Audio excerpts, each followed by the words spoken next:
Hello friends, आज हम लोग चर्चा करने जा रहे हैं इंटरव्यू के बारे में।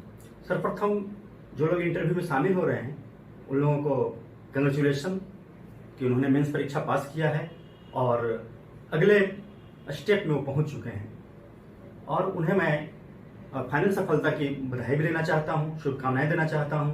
तो आप सभी लोगों को शुभकामनाएं। तो आइए हम लोग चर्चा करते हैं इंटरव्यू की। इंटरव्यू साक्षात्कार। देखिए, अब तो जब कोई विद्यार्थी जब मुख्य परीक्षा पास कर लेता है, मेंस एग्जामिनेशन पास करने का मतलब ही है कि उसने 85 to 90% अपने लक्ष्य को प्राप्त कर लिया है। अब केवल 10 से 15% ही बाकी है जिसको अचीव करना, लेकिन ये काफी इंपॉर्टेंट है। जैसे अगर बीपीएससी की हम लोग बात करें तो बीपीएससी के एग्जामिनेशन में मेंस एग्जामिनेशन आपका 900 मार्क्स का है और इंटरव्यू 120 मार्क्स का है। टोटल 120 मार्क्स हैं। 120 मार्क्स में ये 900 मार्क्स आपने अचीव कर लिया है, ये लगभग 88% होता है। मतलब कि आपने 88% का जो वर्क था, काम था, उसको आपने सफलता प्राप्त कर लिया। चूंकि मेरिट लिस्ट दोनों को मिलाकर होता है, मेरिट लिस्ट में मेंस और इंटरव्यू को मिलाकर ही मेरिट लिस्ट बनाया जाता है। अब यहाँ ये बच रहा है आपका 120 मार्क्स बच रहा है। हालांकि ये पार्ट काफी छोटा है 120 मार्क्स, लेकिन यह 120 काफी इंपॉर्टेंट है क्योंकि यह डिसाइडिंग फैक्टर है। 120 मार्क्स अगर किसी का बेहतर हो जाए तो इसके बेहतर होने से एक तो आपकी सफलता सुनिश्चित होती है, आपकी सफलता जो है इंश्योर हो जाती है। दूसरा क्या होता है, रैंक में इसका प्रभाव पड़ता है। अगर आपके मार्क्स बेहतर आते हैं, 120 में आप अगर 85-90 मार्क्स लाते हैं तो रैंकिंग आपकी बेहतर होगी, अच्छा पोस्ट मिलेगा, डीएसपी मिल सकता है, एसडीएम मिल सकता है और ओवरऑल यह रैंकिंग पूरे जीवन भर आपको काम आएगा क्योंकि प्रमोशन में भी यह रैंकिंग ही काम आता है। हर जगह आपका यह रैंक काम आता है, इसलिए 120 मार्क्स काफी इंपॉर्टेंट है। यहाँ हम लोग चर्चा करने जाएंगे। जैसे इंटरव्यू के बारे में हम लोग बात कर रहे हैं तो इंटरव्यू है क्या।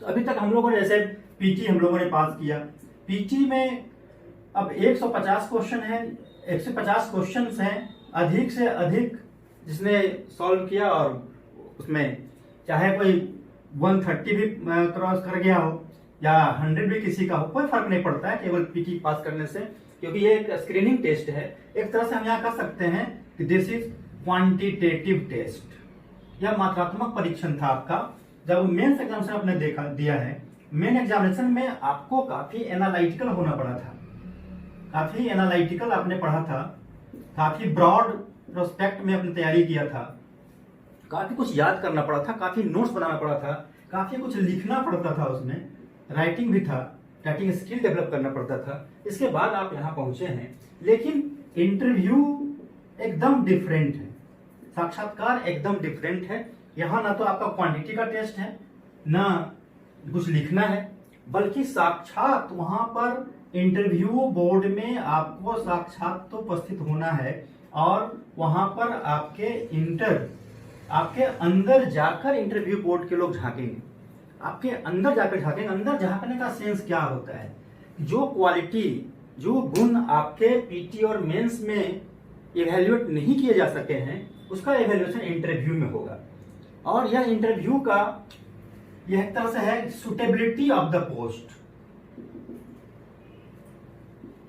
सुटेबिलिटी, आप कितने योग्य हैं उस पोस्ट के, इस जॉब के, इसकी जांच करना होता है। एक व्यक्ति सुटेबल कैसे होगा, इसकी जांच कैसे हो सकती है। तो ये इंटरव्यू में एक माध्यम है क्वेश्चन का। हम लोग बात करते हैं कि हमसे 20 क्वेश्चन पूछा और हमने 15 का जवाब दिया। किसी ने कहा कि हमसे 20 क्वेश्चन पूछा, हमने 10 ही का जवाब दिया, मेरा तो लगता है नहीं होगा। किसी ने कहा कि हमको 15 क्वेश्चन पूछा और हमने 15 का 15 जवाब दिया, मेरा होगा ही होगा। लेकिन जब रिजल्ट होता है, आप देखते हैं कि इस तरह के जो आकलन करते हैं लोग, उसमें काफी डिफरेंसेज आता है।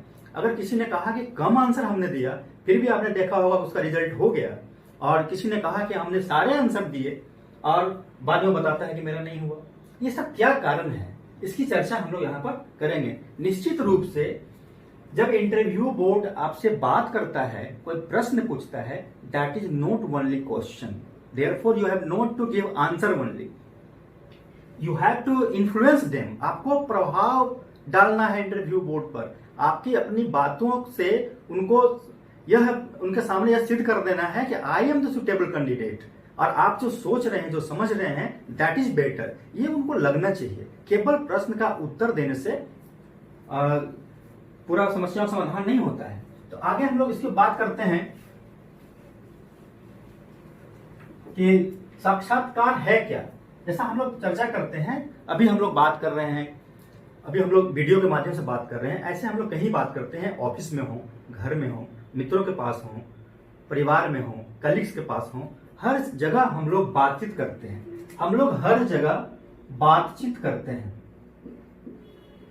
गॉसिपिंग करते हैं। Interview just a intellectual type of gossiping.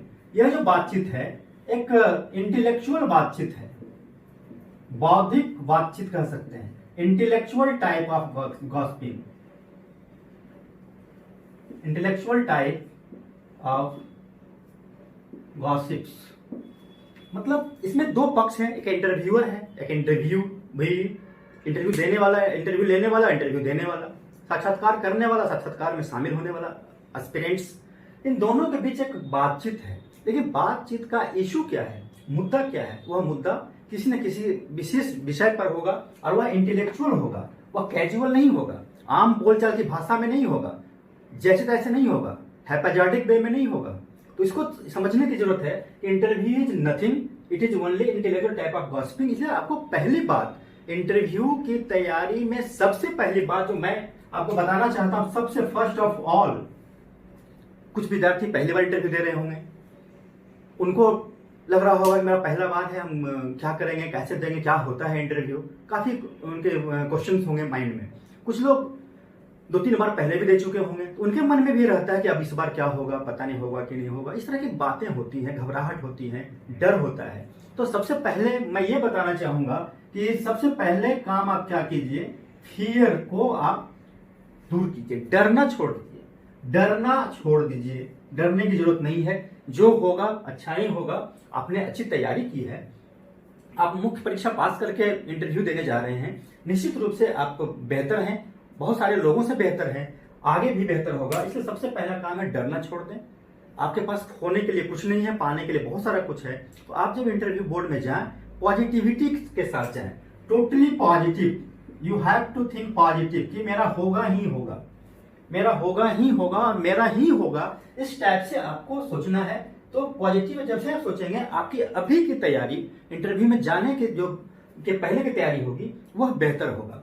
तो ये 2-3 चीज हम यहाँ पर बात कर रहे हैं। तीसरा क्या है कि हम बार बार लोगों को बताते हैं, ऐसे सामान्य तैयारी के दौरान भी हम लोग बात करते हैं क्लासेज में। फर्स्ट ऑफ ऑल डरना छोड़ दीजिए, दूसरा पॉजिटिव रहिए, तीसरा स्माइल, चेहरे पे स्माइल बहुत जरूरी है।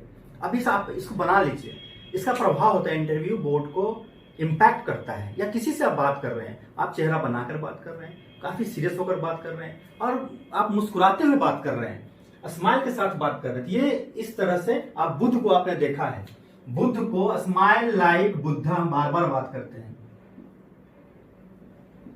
Smile like Buddha. ये अपने जीवन में उतार लें इसको, स्माइल लाइक बुद्धा। बुद्ध ऐसा ही नहीं है, बहुत शांत प्रसन्नचित, बुद्ध का स्वभाव ही है शांत और प्रसन्नचित। इंटरव्यू बोर्ड में अगर आप इसको मेंटेन कर लेते हैं, आपका आधा काम ऐसा ही आसान हो जाएगा। ये विश्वास है मेरा अनुभव भी है, मैंने भी बार बार इंटरव्यू दिया और मैं अपने अनुभव से बात कर रहा हूं कि आपको ये काफी मदद करेगा ये चीज। इसलिए काम भी मैं कर रहा हूं मैं ऑफिस में, तो वहां भी ये चीज काफी फायदेमंद होता है, लोगों से बात करने में, लोगों को हैंडल करने में, किसी से को समझाने में। जैसे आप स्माइलिंग फेस करके बात करते हैं, सामने वाले को उसका अलग इंपैक्ट होता है। This is too much very good tools, तो आप इसको ध्यान में रखेंगे। अब देखिए यहाँ पर हम लोग आगे बात कर रहे हैं, जब आप इंटरव्यू में जाते हैं, इंटरव्यू बोर्ड में क्या क्या होगा, सारी बात पर चर्चा करेंगे। तैयारी कैसे करनी है, क्या क्या पढ़ना है, इस पर बातें होंगी। और आप देखें, जब आप इंटरव्यू बोर्ड में जाते हैं इंटरव्यू बोर्ड में आपका जो पहली बार जो लोग बोर्ड में जाएंगे, इंटरव्यू देने जाएंगे, आपको समझना है कि इंटरव्यू बोर्ड में इस तरह से ये आपका बोर्ड है, यहाँ पर लोग इस तरह से आपके मेंबर बैठते हैं, बीच में यहाँ चेयरमैन बैठते हैं यहाँ पर, और कैंडिडेट का चेयर कहीं कभी यहाँ होता है या फिर यहाँ होता है, इस तरह से जैसा डिपेंड करता है। और ये दरवाजे यहाँ से ऐसे होंगे, आपको अंदर से जाना है। तो अंदर जाने के बाद से ही आपका इंटरव्यू स्टार्ट होता है। जैसे ही यहाँ से आप इंटर कर रहे हैं, जैसे यहाँ से आप इंटर कर रहे हैं, आपका इंटरव्यू स्टार्ट हो जाता है। इसको ध्यान में रखना है। तो सबसे पहली बात, जब हम इंटर कर रहे हैं तो यहाँ से निश्चित रूप से इंटर करने के पहले फुल डिसिप्लिन पूछ कर ही अंदर जाना है। मे आई कम इन सर, क्या मैं अंदर आ सकता हूं सर? या यहाँ अगर चेयरमैन जो बीच में बैठे हैं जिन्होंने परमिशन दिया है, उससे बात आप करेंगे तो मे आई कम इन सर, वहां से बोले हाँ यस कम इन, तभी आप अंदर जाएंगे। अगर नहीं बोला तो आप थोड़ा सा वेट करेंगे। ऐसे इसकी आवश्यकता नहीं पड़ती है, ज्यादा जरूरत नहीं पड़ता। वहां आपका एक स्कॉट करने के लिए व्यक्ति होता है जो आपको यहाँ ले जाएगा, ले जाने का दरवाजा वो खोल देगा। दरवाजा खोलने के बाद आपको सीधे यहाँ से अंदर जाना है। उसके बाद अब जब अंदर जाएंगे, चेयर जहां कहीं भी लगा हुआ है, अंदर जाने के बाद आप जो होता है अभिवादन करना, salutation, good morning, good evening, good afternoon, जैसा टाइम होगा। यहाँ अगर कोई लेडी इंटरव्यूअर है, सबसे पहले महिला को, फर्स्ट ऑफ ऑल लेडी को आपको अभिवादन करना है। उसके बाद फिर बाकी और सबको एक साथ करना है। अगर कोई ऐसा नहीं है, कोई लेडी नहीं है, तो चेयरमैन को गुड मॉर्निंग बोलना है, प्रणाम बोलना है, जो भी आप जैसे आपको सुटेबल लगता है, जैसा आपको आसान लगता है आप बात कर सकते हैं। और एक ही बार बात करनी है, न कि पांचों को अलग अलग प्रणाम सर, प्रणाम सर, प्रणाम सर, ऐसा नहीं करना है। Good morning sir, good morning sir, good morning sir, ऐसा नहीं करना है। एक बार बात करनी है एक जगह, गुड मॉर्निंग सर, और बाकी सब पर निगाहें डालनी है। बस सबको सैल्यूटेशन भावों से होना चाहिए। मेरा कहना है जो कुछ भी आप एक्ट करते हैं, आपका जो एक्शन होता है वह एक्शन भावपूर्ण होना चाहिए। ये मेरा ये कहना है, भावपूर्ण होना चाहिए। वो दिख जाता है, भावपूर्ण जो होता है वो दिखता है। वो आपको नहीं लगेगा लेकिन दिखता है, सामने वाले दिख जाता है कि हाँ ये इसके अंदर वो भाव है। तो आपको जब ये करेंगे सैल्यूटेशन करने के बाद, जब वहां परमिशन जहां ठीक है बैठिए, बी सीटेड कहा जाएगा बैठे, तो आप बैठेंगे। बैठने के बाद आप थैंक्स जरूर बोलेंगे, थैंक यू सर, और स्माइल। ये आपका पहला चीज है। दूसरा, ये फर्स्ट पॉइंट की बात कर रहे थे हम लोग, मतलब एक तरह से डिकोरम मेंटेन करना है। डिकोरम को मेंटेन करना है आपको, एक डिकोरम मेंटेन करना है। दूसरा, एटिक्वेट्स होता है, हाव भाव का, पहनावा ओढ़ावा, वेल ड्रेस्ड होना चाहिए। मौसम के अनुसार आपका देख लेंगे कि ये ड्रेस शर्ट पैंट होगा या कोट होगा, टाई होगा या नहीं होगा, ये सारा अपनी सुविधा के अनुसार होता है। तो एक बेहतर जो है आपका दिखने में लगना चाहिए। वियरिंग जो आपका है, पहनावा ओढ़ावा है, यह बेहतर होना चाहिए। इस बेहतर का मतलब नहीं होता कि आप नया ही ले जाएं, लेकिन बेहतर धुला हुआ, आयरन किया हुआ, कटा फटा नहीं होना चाहिए, अच्छा लगना चाहिए, और आपके चेहरे पर वो खुलने वाला होना चाहिए। ये सब चीज थोड़ा सा मायने रखता है। तो ये हो गया। उसके बाद आप जब ये जा रहे हैं यहाँ पर, एक डिकोरम मेंटेन करने के साथ साथ, वेयरिंग के साथ साथ जो हमने बात किया यहाँ पर, थोड़ा सा डिसिप्लिन मेंटेन करके रखना है। आप जब इतना काम आप करेंगे तो निश्चित रूप से 30% आपका काम ऐसा ही हो जाएगा। आप ध्यान देंगे इस चीज को। ये मैंने पहले ही बताया कि मैं अपना अनुभव शेयर कर रहा हूं। तो आप डिकोरम मेंटेन करें, बियरिंग आपका सही होना चाहिए, और डिसिप्लिन मेंटेन करेंगे, 30% आपको ऐसा ही आपका काम हो जाएगा। अब आप क्या करना है यहाँ पर, अब इंटरव्यू में आप यहाँ पर हैं। अब यहाँ से क्वेश्चन आंसर होता है, पांचों व्यक्ति क्वेश्चन आपसे कर रहा है। तो यहाँ पर क्वेश्चन आंसर जब होता है तो आप प्रश्न के उत्तर दे रहे हैं। मैंने पहले ही बताया था, ये इंटरव्यू में यहाँ से प्रश्न हो रहे हैं ऐसे, ठीक है। Question is not only question, questions are tools to check your suitability for the job. आपके द्वारा जो पोस्ट दिया गया, आपने बिहार पुलिस सेवा दिया है या बिहार प्रशासनिक सेवा दिया है, first choice, what ever you choose, opt first, तो आप सुटेबल हैं कि नहीं है, इसकी जांच होती है। क्वेश्चन केवल माध्यम है, क्वेश्चन जो है वो केवल माध्यम है। आपको पहचानना है कि क्वेश्चन के द्वारा वो क्या कहना चाह रहा है। तो इंटरव्यू के दौरान जो प्रश्न पूछे जा रहे हैं, तो आपको केवल एक चीज और हम बताना चाहेंगे, आपको सहज रहना है, सहज रहना। दूसरा पार्ट ये है, फर्स्ट पार्ट आप यही पार कर रहे हैं जिसमें हमने बताया 30%। सेकेंड पार्ट हमने बताना चाह रहा हूं मैं, सहज रहना है, धैर्य रखना है, सहजता और धैर्य, पैसेंस किसी स्थिति में नहीं खोना है। आप देखेंगे जब रहेंगे पूरे इंटरव्यू के दौरान 20 मिनट 25 मिनट जो भी आपका इंटरव्यू का टाइम होगा, उतना देर अगर आप सहज और धैर्य दो चीज को पालन आप कर लेते हैं तो निश्चित रूप से आप ये 30 यहाँ हो गया, आप यहाँ से बढ़ जाएंगे, आप 50% तक पहुंच गए। आप मतलब केवल इतना करने से इंटरव्यू का 50% आपका जो काम है वो इंपॉर्टेंट काम आपका हो चुका है। अब आपका क्वेश्चन आंसर और आंसर देने का तरीका, तीसरा पार्ट जो होगा, तो आप जो वहां पर डिस्कशन कर रहे हैं या फिर बातचीत कर रहे हैं, हमने बताया था बातचीत जिसको क्वेश्चन आंसर आप बोलते हैं, बातचीत कर रहे हैं, बातचीत में आपने क्या आंसर दिया और कैसे आंसर दिया, तो कैसे इंपॉर्टेंट है, how to answer, this is personality test. Interview totally personality test है, ये पर्सनालिटी टेस्ट है, इसलिए कैसे आंसर दिया ये काफी इंपॉर्टेंट है। इसमें ये ध्यान रखना है इंटरव्यू में कम्युनिकेशन की जांच हो रही है, कम्युनिकेशन स्किल है ये, टेस्ट ऑफ कम्युनिकेशन स्किल। बेहतर कम्युनिकेशन स्किल होगा तभी आप बेहतर पर्सनालिटी आपकी होगी।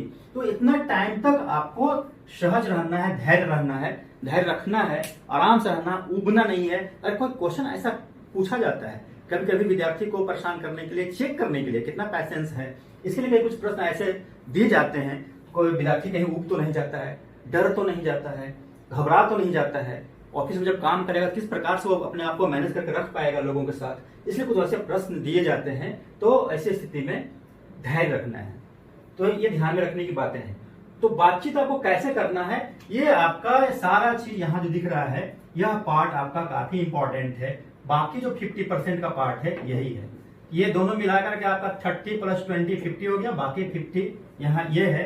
ये इंपॉर्टेंट पार्ट होता है। जैसे इंटरव्यू में जब हम बात करते हैं तो इंटरव्यू में हमने कहा यहाँ पर कैसे बातचीत करना है, this is too much important. तो आप जो बात करते हैं दैट इज वर्ड्स, शब्द होते हैं आपके, शब्द। दूसरा आपके टोन होते हैं, बोलने का टोन, टोन ऑफ वॉइस बोलते हैं, टोन ऑफ वॉइस। फिर आपका बॉडी लैंग्वेज होता है, बॉडी लैंग्वेज। तो हम जो बात कर रहे हैं कि यहाँ पर ध्यान रखना, राइटिंग अलग चीज था, मेंस अलग चीज था। इंटरव्यू में जो शब्द के रोल है मात्र 7% है, आप जो बात कर रहे हैं, लेकिन आपका टोन जो है, बोलने का तरीका है, वो लगभग 38% है। इसलिए टोन पे ध्यान रखना है। आप बहुत धीमी आवाज में बात कर रहे हैं, बहुत जोर से बात कर रहे हैं, आप बोल ही नहीं पा रहे हैं, बोलने में लड़खड़ा रहे हैं या काफी लाउडली बात कर दे रहे हैं, तो र्यूड हो जा रहे हैं, तो इस चीज को ध्यान में रखना है। ये सब चीज पे ध्यान रखना होता है, टोन पे ध्यान रखना होता है। और सबसे इंपॉर्टेंट आपका बॉडी लैंग्वेज, हाव भाव, किस प्रकार से बात करते हैं। बहुत लोग हाव भाव में चेहरे का अंदाज बदल के लोग बात करते हैं, लोग हाथ ज्यादा उठा उठा करके बात करते हैं। तो आपको इसको कंट्रोल करना, मैंने पहले बताया था, सहज रहना है।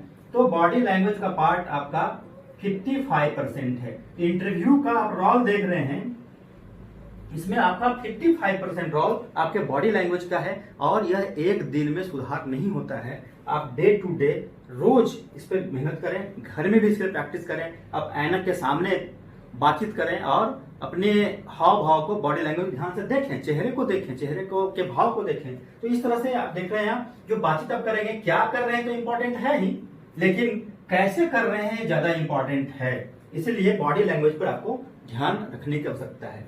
दूसरी बातें आती हैं, जैसे मुख्य परीक्षा में हम लोगों ने देखा है राइटिंग काफी इंपॉर्टेंट वहां होता है, राइटिंग।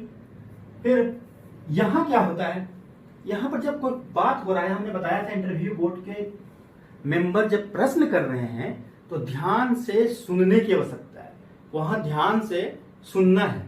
तो ये कम्युनिकेशन स्किल एक तरह से यहाँ पर बात कर रहे हैं, ओरल कम्युनिकेशन है। तो ओरल कम्युनिकेशन में राइटिंग का रोल काफी कम हो जाता है, 9% मात्र होता है। जैसे यहाँ पर कोई रोल इसका बहुत ज्यादा नहीं है, और इंटरव्यू बोर्ड में तो है ही नहीं। दूसरा, आप जो अभी पढ़ाई लिखाई कर रहे हैं, रीडिंग का रोल लगभग 16% है।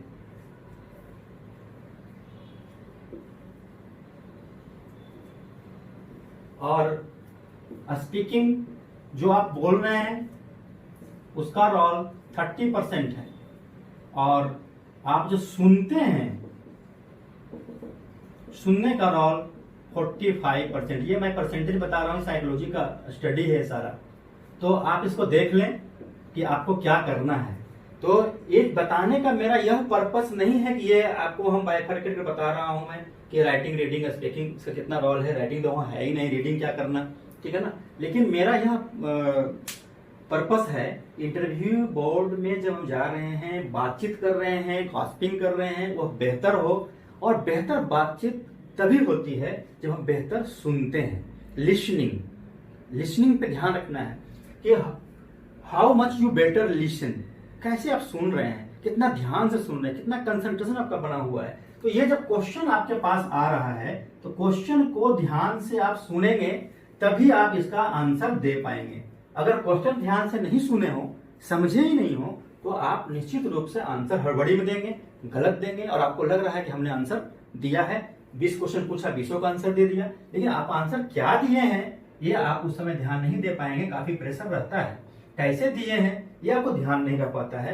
इसीलिए सुनना बहुत जरूरी है बेहतर तरीके से। इसलिए art of listening have to be develop, सुनने के तरीकों को डेवलप करना है। इसलिए बेहतर लिसनिंग के स्किल को सुनिए, यहाँ भी ध्यान से वो सुनना है। इस क्लास को भी आप ध्यान से सुनेंगे, ध्यान से समझेंगे, लास्ट तक देखेंगे, निश्चित रूप से आपके लिए काफी फायदेमंद होगा। तो ये सारा चीज आपका इंटरव्यू में है।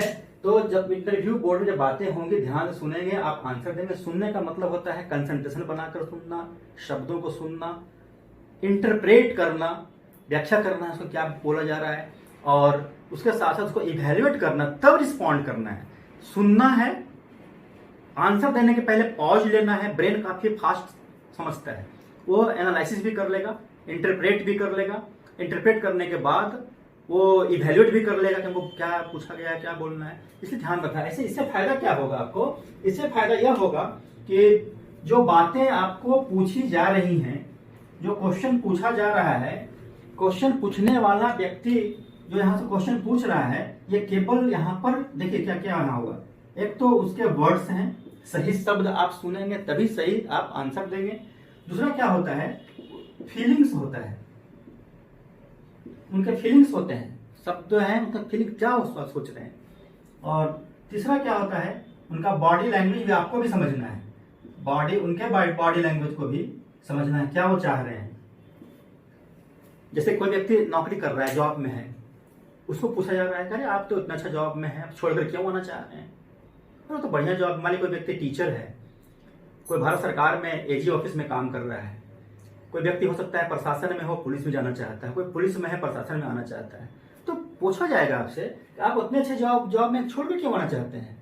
या कोई व्यक्ति अभी पढ़ाई कर रहा है तो कहता है ये आप सिविल सेवा में क्यों आना चाहते हैं।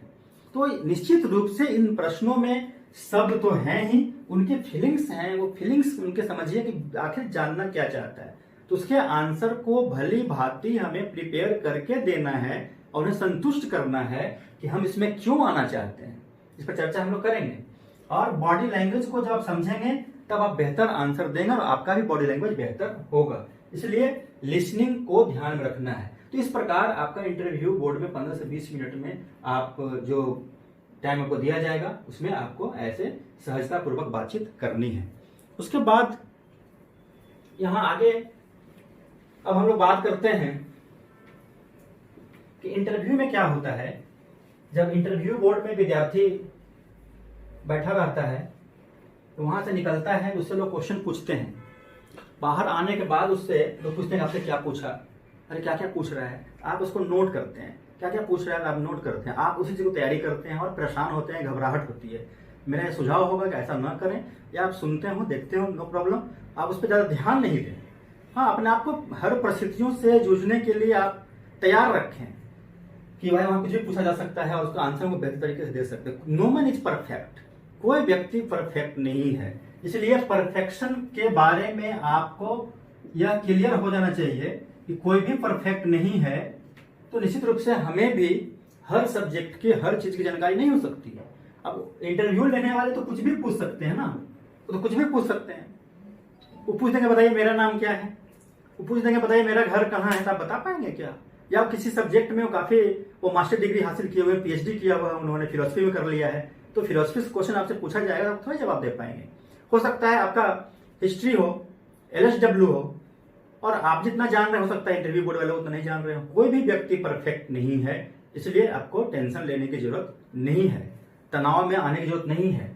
इसलिए और ये इस बात को वो भी समझते, इंटरव्यू बोर्ड के लोग काफी अनुभवी होते हैं, 50 साल 55 साल 60 साल रिटायर्ड पर्सन होते हैं, बड़े बड़े पद पर रहकर आए हुए लोग होते हैं, बड़े बड़े एकेडमी में रहने वाले लोग होते हैं। उनको गलत बोलने की जरूरत नहीं है, उनको झूठ बोलने की जरूरत नहीं है, ठगने की जरूरत नहीं है, उनको चीट करने की जरूरत नहीं है, ज्यादा आपको ओवर एक्ट करने की जरूरत नहीं होती है। एकदम सहजता पूर्वक मैंने बताया था आंसर देने की जरूरत होती है। इस बात को वो भी समझते हैं कि ना वो परफेक्ट है ना इंटरव्यू देने वाला परफेक्ट है।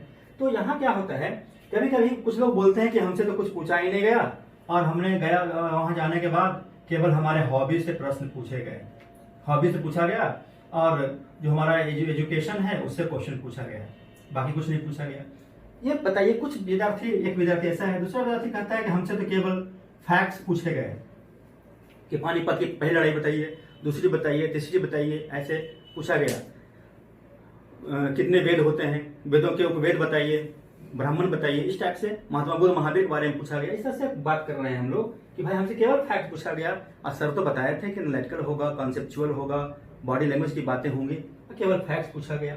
यहाँ ध्यान रखना है, इंटरव्यू बोर्ड आपको हर समय मौका देता है। जैसे आप जाते हैं तो आपसे जो बातें होती है आपको नॉर्मल करने के लिए होता है, सहज करने के लिए होता है। आपके नाम पूछे जाते हैं, आपके घर पूछे जाते हैं, आपकी हॉबी पूछी जाती है, इस सेवा में क्यों आना चाहते हैं ये पूछा जाता है, ताकि आप नॉर्मल हो जाएं और आपके अंदर की क्वालिटी को बेहतर तरीके से इंटरव्यू बोर्ड पहचान पाए और आपको सिलेक्ट कर पाए। वो हर एक विद्यार्थी में क्वालिटी देखना चाहता है, और वो देखना चाहता है किसमें सबसे ज्यादा है या किसमें बेहतर क्वालिटी है, उसको वो सिलेक्ट करेगा, तो आपको मौका मिलता है। तो आप अगर किसी प्रश्न का आंसर सही ढंग से नहीं दिया, किसी प्रश्न उत्तर को आप सीधे फैक्ट्स में दे दिया, तो निश्चित रूप से वहां से फैक्चुअल प्रश्न ही पूछे जाएंगे। या आप बात ही नहीं कर पा रहे हैं, आप किसी प्रश्न को बोल रहे हैं, शब्दों में बोल दे रहे हैं, तो अब पूछा जाएगा भारत चीन का संबंध कब से गड़बड़ हो गया, तो आपको एक शब्द बोल देंगे तो वहां नहीं चलेगा। आपको निश्चित रूप से वहां पर डिटेल से बातें करनी होगी। आजादी के बाद और चीन के निर्माण के बाद जो प्रक्रियाएं थी उसको आप डिटेल्स में 2-4-5 लाइन में बोलना है, तो वहां उसको लगेगा कि आपकी जानकारी है तो वो आगे बात करेगा। अगर आप सीधे बात कर लेंगे 1962 में लड़ाई हुआ था, संबंध खराब हो गए, तो निश्चित रूप से वो धीरे धीरे फैक्ट्स की ओर चला जाता है। तो आप इंटरव्यू बोर्ड को मोल्ड करके अपनी दिशा में ले जा सकते हैं, जहां आपका स्पेशलाइजेशन है, जहां आप बेहतर बातचीत कर सकते हैं, वहां पे ले जा सकते हैं, और उसको आप फैक्चुअल इंटरव्यू को कंसेप्चुअल इंटरव्यू में चेंज कर सकते हैं। ये आपके क्वालिटी पर निर्भर करता है, इसलिए इससे घबराने की बात नहीं है। दूसरा क्या होता है, जैसे अब हॉबी में पूछा गया, तो हॉबी में आप कुछ भी, आप विद्यार्थी अपने मन से हॉबी दे देता है, ऐसा ही कुछ भी दे दिया, writing books, reading books, playing cricket, कुछ भी।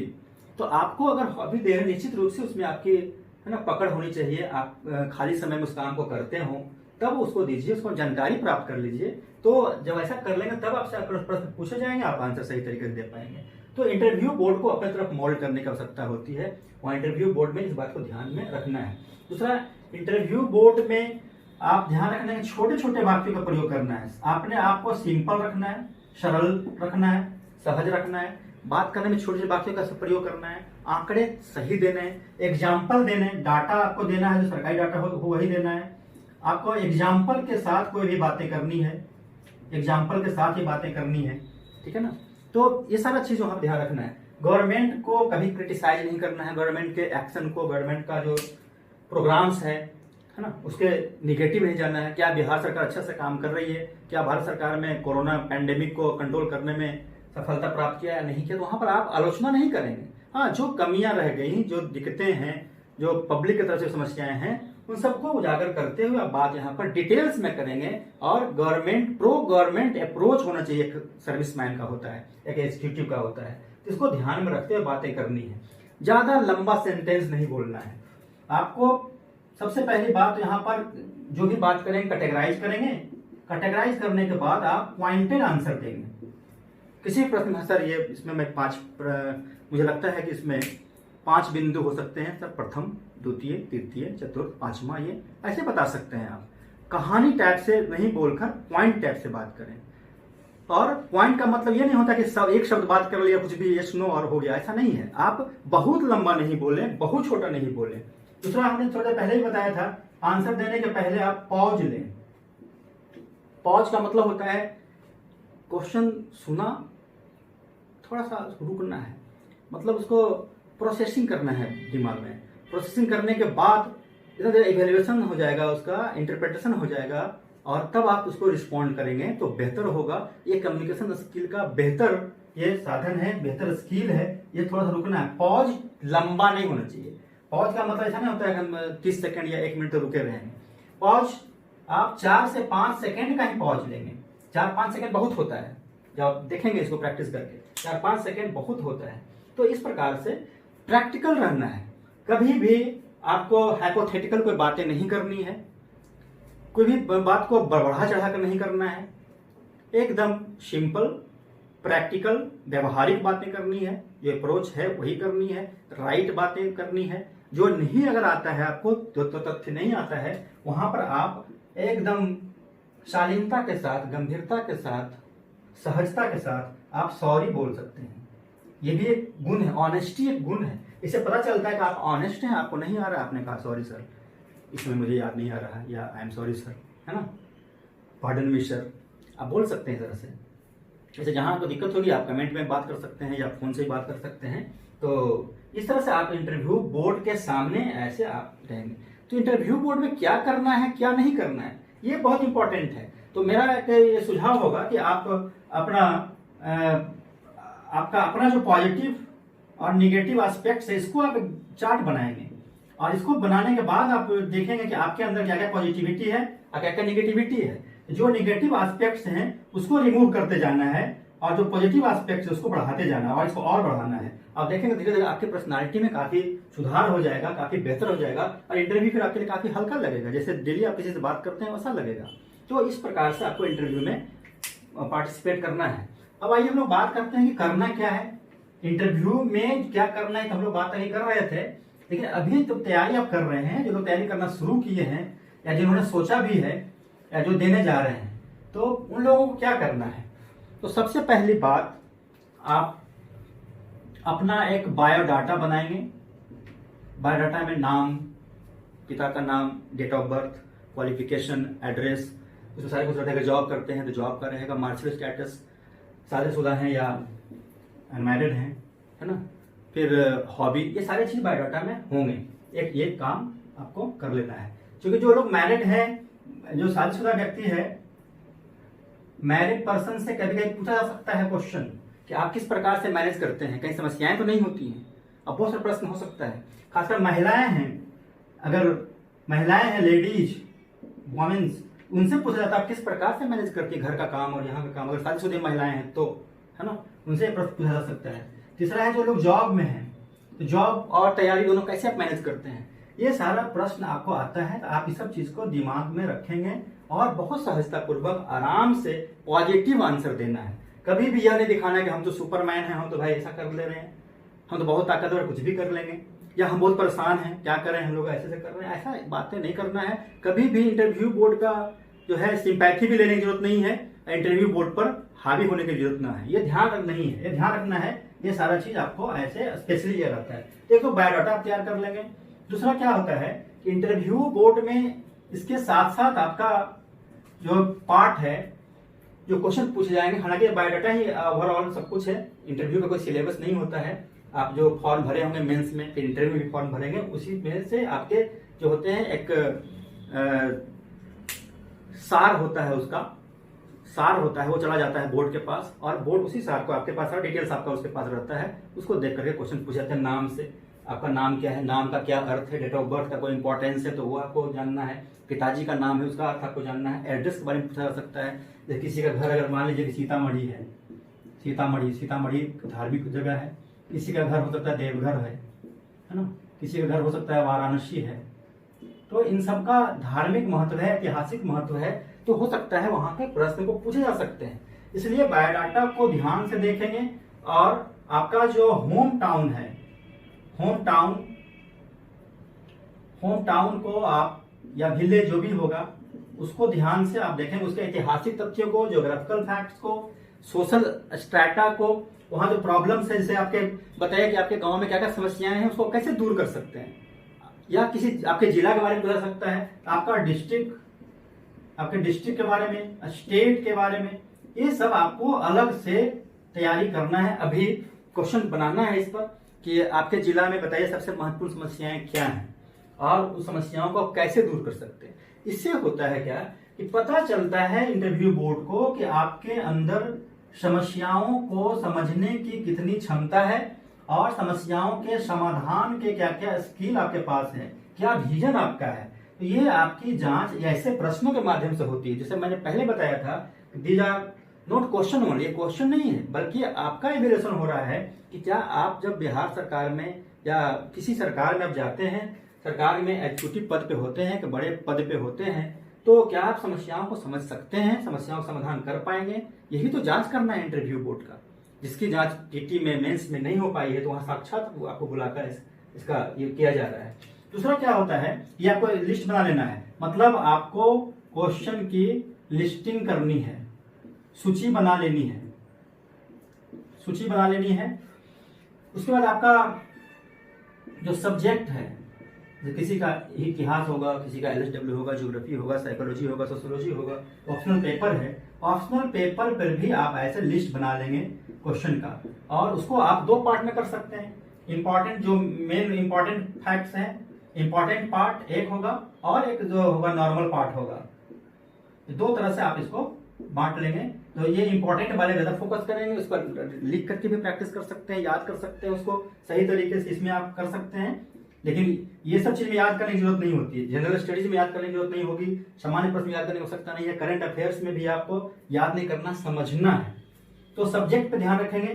दूसरा क्या होता है, जो आपका करंट इवेंट्स है, करंट इवेंट्स, तो ये आपको करंट इवेंट्स को बेहतर तरीके से आपको करना है, यहां भी लिस्टिंग करनी है। करंट इवेंट्स में आपसे नेशनल करंट, आप ध्यान रखेंगे इसको, नेशनल, इसको फिर से लिख रहे हैं, दिखने रहा है, इसमें आपको बांट लेना है नेशनल, इंटरनेशनल और स्टेट का। आपको जैसे बिहार है तो बिहार का, ऐसे आप इसको बांट लेंगे, है ना। और इसमें से इंपॉर्टेंट घटनाक्रम है, उस पर अपने विचार, अपना ओपिनियन, अपनी बातों को यहाँ पर समझने की बात है, रखना है। उसके बाद एक है आपका, जो मैंने थोड़ी देर पहले बताया था, हॉबी पर जो है अपने से उसको देखेंगे, अपने दोस्तों से बात करेंगे, अपने घर में बात करेंगे, क्या वो सही में आपके हॉबी में आता है। तो हॉबी पर भी आप बेहतर तरीके से 1 दिन 2 दिन टाइम इस पर देंगे आप करने के लिए, 2-3 दिन टाइम आप इस पर देंगे, 4 दिन कम से कम, इसमें तो आपको समय देना ही देना, कंटिन्यू समय इस पर देते रहना है। लेकिन ये सब चीज को तैयार करके रखना है बेहतर तरीके। अभी जो मौका है आपके पास, तो बायोडाटा बना लेंगे और उसके एक एक पहलू को आप बेहतर तरीके से तैयारी करेंगे। ऑनर्स पेपर जो आपका था, सब्जेक्ट की बात हमने कहा है, आपका ऑप्शनल सब्जेक्ट है ये। ऑनर्स पेपर अगर आपका कोई दूसरा रहा है, किसी का मैथ्स रहा है तो मैथ्स की बेसिक जानकारी होनी चाहिए, फिजिक्स रहा है फिजिक्स की बेसिक जानकारी होनी चाहिए, किसी का हिस्ट्री रहा है और इसमें पब्लिक एडमिनिस्ट्रेशन है, चेंज कर लिया, एलएसडब्ल्यू है, तो आपको उस सब्जेक्ट की जानकारी, बेसिक जानकारी होनी चाहिए। हाँ, फिर यहाँ प्रश्न उठेगा कि आपने उस सब्जेक्ट को छोड़कर आपने दूसरा पेपर क्यों अपनाया, क्यों चेंजिंग किया, तो उसके आंसर तैयार करने हैं, आंसर सही तरीके देने हैं, सहायतापूर्वक देने हैं। ये एग्जामिनेशन है, कंपटीशन है, कोई बहुत टेंशन लेना नहीं है कि कोई बहुत बड़ी गलती कर दिया आपने जो पास करने के लिए किया और निश्चित रूप से सब्जेक्ट आपने चेंज किया और इंटरव्यू देने को जा रहे हैं, तो निश्चित रूप से आप बढ़िया कर रहे हैं तभी आप जा रहे हैं। ये बात को इंटरव्यू बोर्ड के लोग समझेंगे भी, समझते हैं, इसलिए घबराने की बात नहीं। और हर एक प्रश्न का उत्तर होता है, जो प्रश्न आपके माइंड में आता है आप डिस्कस कर सकते हैं, हमसे बात कर सकते हैं आप। और इंटरव्यू बोर्ड में भी कोई भी प्रश्न ऐसा है जिसका आंसर नहीं हो, ऐसा है क्या? सारे प्रश्न के आंसर होते हैं। और अगर किसी प्रकार का आंसर नहीं है, मतलब हमारे पास नहीं है, हम नहीं जान रहे हैं, ऐसा नहीं कि प्रश्न का आंसर ही नहीं है और हम नहीं जान रहे हैं तो कोई क्राइम नहीं है। वो एकदम आराम से सहजतापूर्वक क्षमा मांग लेना है, सॉरी बोल देना है। ये इंटरव्यू में आपको ध्यान रखना है। दूसरा, जब हम इतना बात कर रहे हैं, अभी हम बात यहाँ आपसे कर रहे हैं, तो अब इतनी बातें तो मैं लिखा नहीं हूँ, मेरे पास लिखा हुआ नहीं है, तो क्या है, इंटरव्यू बोर्ड में या कहीं कम्युनिकेशन स्किल में बेहतर जहाँ कम्युनिकेशन स्किल है, जैसे आप मुख्य परीक्षा दे रहे थे, आप पढ़ कर गए थे, वहाँ क्या था, आप लिख भी रहे हैं, आप बहुत चीज आ रहा है, लिख रहे हैं और बहुत सारी बातें आ रही है दिमाग में, मतलब लिखते लिखते आप सोच रहे हैं, ठीक है, और सोचते सोचते आप लिख रहे हैं। यहां पर भी आप यही करना है, बोलते बोलते सोचना, सोचते सोचते बोलना, इस कला को डेवलप कर लेना है। बात करते समय भी माइंड में आता रहना चाहिए। इस तरह से ये स्किल अभी से डेवलप करना होता है, अचानक नहीं होता है कि वहां जाएंगे और अचानक ऐसा हो जाएगा। तो ये बहुत बड़ी बात भी नहीं है, इसकी प्रैक्टिस करनी है, आपके पास समय भी है, काफी टाइम है आपके पास, आप इसको ऐसे कर सकते हैं, निश्चित रूप से आप बेहतर कर सकते हैं। उसके बाद आप एकदम, जैसा मैंने पहले बताया, सिंपल रहें, डिसिप्लिन रहें, और आपके अंदर क्वालिटी होनी चाहिए, ऑनेस्टी होनी चाहिए, दूसरों को हेल्प करने वाली क्वालिटी होनी चाहिए, लीडरशिप क्वालिटी होनी चाहिए, विपरीत परिस्थितियों में धैर्य होना चाहिए, भीड़ को कंट्रोल करने की क्षमता आपके अंदर होनी चाहिए। अगर पुलिस सेवा में जाना चाहते हैं तो दृढ़ता आपके अंदर होनी चाहिए। बहुत सारे काम में फ्लेक्सिबिलिटी भी जरूरी होती है। अपने बॉस के बात को मानने के लिए आपके अंदर एक डिसिप्लिन का भाव होना चाहिए। आपके नीचे वाले जो व्यक्ति होंगे, काम करने वाले लोग होंगे, कलीग्स होंगे, या नीचे असिस्टेंट होंगे, या घर की प्यून तक होगा, उनके साथ बेहतर व्यवहार करके उनसे सरकार के काम को करवाने में उनका मदद ले लेना है। ये क्वालिटी आपके अंदर होनी चाहिए। ये सारा चीज इंटरव्यू बोर्ड जानना चाहता है, देखना चाहता है। जो समस्याएं देश के सामने हैं, समाज के सामने है, हमारी इकोनॉमी के सामने है, उसकी समझ आपके अंदर होनी चाहिए, और उस समस्याओं को दूर करने के एक विजन, एक उपाय, एक निराकरण के, है ना, आपके अपना ओपिनियन होना चाहिए, विचार होने चाहिए। विचार जो है वो बेहतर होने चाहिए, सटीक होना चाहिए, हाइपोजेटिक नहीं होना चाहिए, हाइपोक्रेटिकल नहीं होना चाहिए। तो ये सब चीज को ध्यान में रखना है। दूसरा, बायस्ड नहीं होना चाहिए। किसी मान कोई पॉलिटिकल पार्टी की बातें होंगी, जदयू, आरजेडी, बीजेपी, कांग्रेस, कुछ भी, वहां आपको बायस्ड नहीं होना है, एकदम फेयर रहना है, अनबायस्ड रहना है। एग्जीक्यूटिव कभी भी बायस्ड नहीं होता है। नौकरी करने वाला व्यक्ति केवल नौकरी करता है, चाहे सरकार किसी की हो। तो आपको ये एटीट्यूड डेवलप करना है, और इसी प्रकार से आपको अपने भावों को डे टू डे मेहनत करते हुए आगे बढ़ाना है। निश्चित रूप से सफलता आपके कदमों में होगी। ऑल द बेस्ट, और मैं आपके साथ हमेशा बना रहूंगा। आपने इस वीडियो को लास्ट तक देखा, थैंक यू। और आप मेहनत करें, और जहां कहीं भी समस्याएं होंगी कमेंट जरूर करेंगे और हमें बताएंगे। मैं पूरी कोशिश करूंगा कि पूरे इंटरव्यू तक आपके साथ रहूं और आप फाइनली पास करें। थैंक्स।